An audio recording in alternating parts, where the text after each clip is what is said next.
Hey, what up, everybody? Steve Breach coming to you live from outside the gym. Just got done with listening to my Brian and Vinny TNA recap, and about to head over to work and get my day really kick-started up into gear and get this thing over with. But I've been really thinking about the TNA Hulk Hogan situation. Basically, this is going to be a spoiler-heavy video, so if you're not ready to hear about what happens on next week's Impact and my thoughts on Hulk Hogan leaving TNA, this is not the video for you. Put it on pause and come back and watch it next week.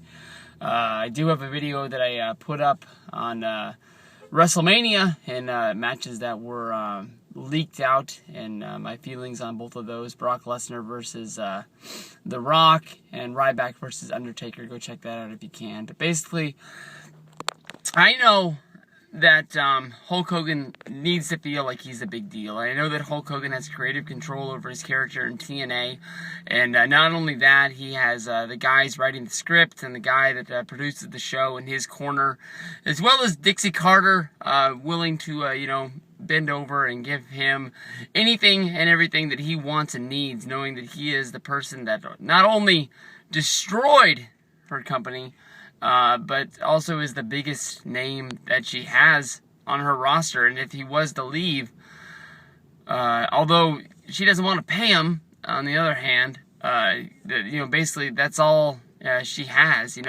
I'm sure that when you go to the shows, when you watch these shows on TV and you look out in the crowd, even though Hogan isn't a wrestler and he's only the GM and sort of just a creator, not even a creator, just, an employee. He's not even really a wrestler. The one thing that I notice is they're selling more Hulk Hogan and Hulkamania t-shirts than anything else. When you look at that TV side, people either come in their WWE gear, as was pointed out by the very excited AJ Styles fan on last night's show that was wearing a Daniel Bryan shirt. But, they either wear those shirts, or if they go in there and they're like me and they like to buy wrestling shirts and they go to shows to help them, just remember the experience. I was there when I bought this shirt. Every time, you put it on, they buy a Hulk Hogan shirt because he's the biggest name they have. And you don't want a Sting shirt. You don't really want to remember Aces and Eights. You don't want to buy their shirts. This, that, or the other. I mean, if he leaves, he's going to take his trademark. And yeah, they have some shirts left in storage that they can sell and put on clearance and make some money off of that. But Hogan probably is their biggest mover of products for them. And I'm not saying that he's keeping Shop TNA alive. I'm sure that James Storm and Christopher Daniels, AJ Styles, I'm sure they sell their good amount of merch. I know my buddy Luke Cage says he really likes their shirts because they put skulls on it, and that's his style. But the way that Hogan leaves, to me, honestly, is very questionable. It doesn't really make a whole lot of sense to see Dixie Carter hanging on his leg, on her knees, begging him not to leave. If her character is supposed to be this strong millionaire who's, keeping wrestling alive and the fans should love her, this, that, and the other, she should be like, fine, if you want to leave, don't let the door hit your ass on the way out, because I'm going to keep this afloat and I don't need you. But by her, begging for Hogan to stay and saying that she needs him, it doesn't really make a whole lot of sense to where TNA is going.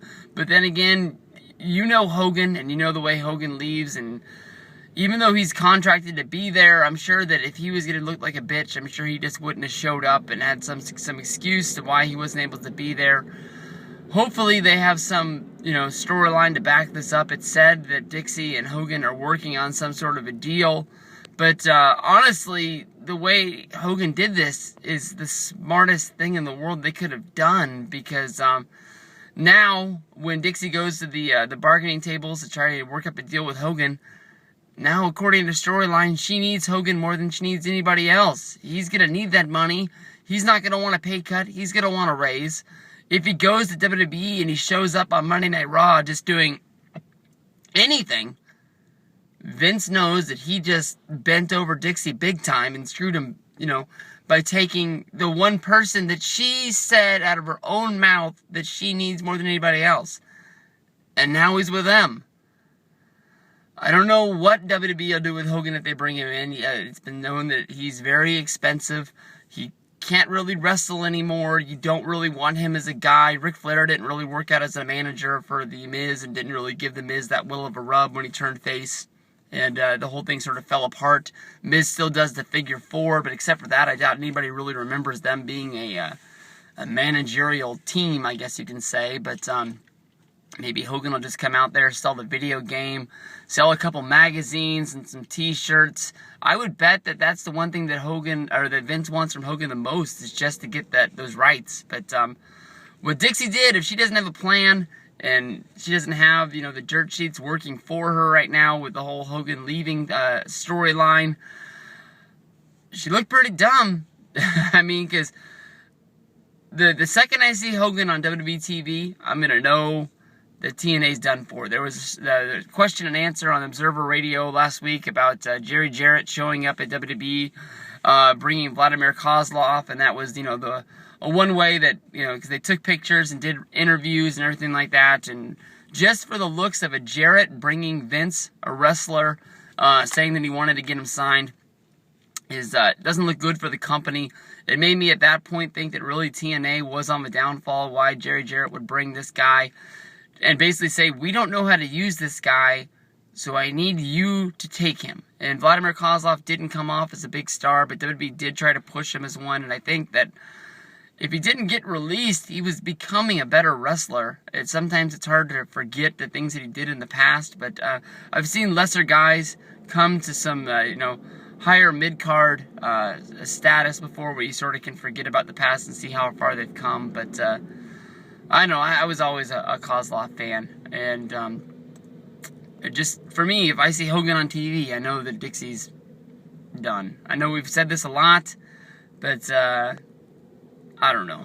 She needs Hogan big time. I mean, she said it out of her own mouth as her character. It basically makes her character look bad. Not character like as in her personal character as a person, but her character on the show on TV. Pretty stupid.